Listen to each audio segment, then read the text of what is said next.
আপোনালোকৰ নিশ্চয় ভালে আছে ময়ো ভালে আছো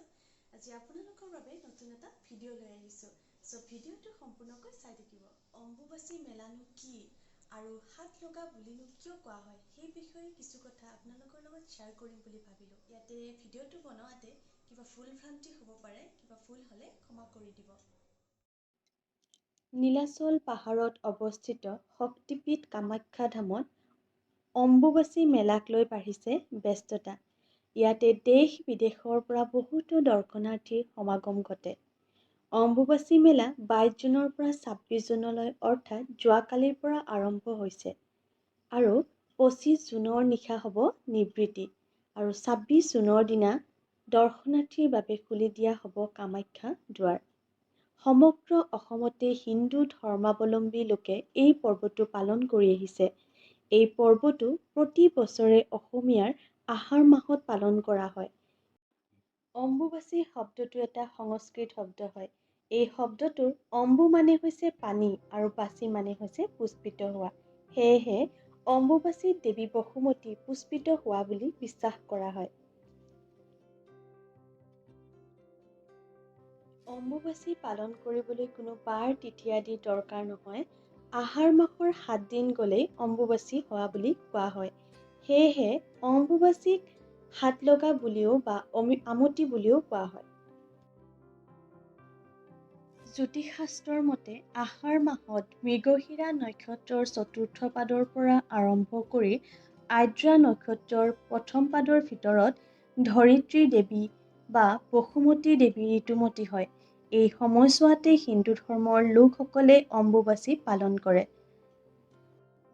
জনবিশ্বাস অনুসৰি অম্বুবাচীৰ সময়ত কামাখ্যা মন্দিৰত অলৌকিক শক্তিৰে বিৰাজ কৰে বুলি এই অম্বুবাচীৰ সময়ত দেশ বিদেশৰ পৰা ভক্তৰ সমাগম ঘটে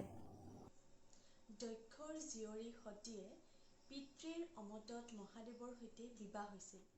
মহাদেৱৰ সা সম্পত্তি নথকাৰ বাবে ৰজা দক্ষই দেখিবই নোৱাৰিছিল এবাৰ ৰজা দক্ষই মহাযজ্ঞৰ আয়োজন কৰিছিল কিন্তু নিজৰ জোৱায়েকক সেই মহাযজ্ঞত নিমন্ত্ৰণ কৰাই নাছিল তথাপিও সতীয়ে বিনা নিমন্ত্ৰণে পিতৃৰ যজ্ঞস্থলীত গৈ উপস্থিত হৈছিল জীয়েকক দেখি দক্ষই খঙতে মহাদেৱৰ ভৰ্ৎসনা কৰিব ধৰিছিলে স্বামীৰ বদনাম সহিব নোৱাৰি সতীয়ে যজ্ঞস্থলীতে প্ৰাণ ত্যাগ কৰিছিলে এই কথাটো গম পাই ভগৱান শিৱই যজ্ঞস্থলীত উপস্থিত হৈ সতীৰ মৃতদেহ তাৰ পৰা লৈ গৈছিল শিৱই সতীৰ শৱ দেহটো লৈ তাণ্ডৱ কৰিবলৈ ধৰিছিলে তেওঁক স্থিৰ কৰিবৰ কাৰণে ভগৱান বিষ্ণুৱে সুদৰ্শন চক্ৰৰে সতীৰ দেহটো ছিন্ন ভিন্ন কৰি কাটি পেলাইছিলে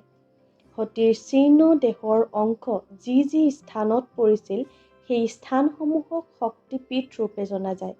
নীলাচল পাহাৰত সতীৰ জনি অংশ পৰিছিল সেয়েহে কামাখ্যা শক্তিপীঠত জনি পূজা কৰা হয় সেই অনুসৰি বছৰত এবাৰ দেৱী কামাখ্যা ৰজস্বলা অৰ্থাৎ ঋতুমতী হয় বুলি বিশ্বাস আছে অম্বুবাচীৰ প্ৰথম 3 দিন চোৱা আৰু চতুৰ্থ দিন শুদ্ধি বুলি কোৱা হয় এই সময়ছোৱাত কোনো ধৰণৰ মাংগলিক কাম-কাজ সম্পন্ন কৰা নহয় এই সময়ছোৱাতে সকলো মঠ মন্দিৰৰ দুৱাৰসমূহ বন্ধ কৰি ৰখা হয় চতুৰ্থ দিনৰ দিনা নিবৃত্তিৰ পিছতহে কামাখ্যা ধামৰ মুখ্য দুৱাৰ খোলা হয় আৰু দেৱীৰ স্থান পূজা পাৰ্বণ হোৱাৰ পাছতহে ভক্তক দেৱী দৰ্শন কৰিবলৈ দিয়া হয়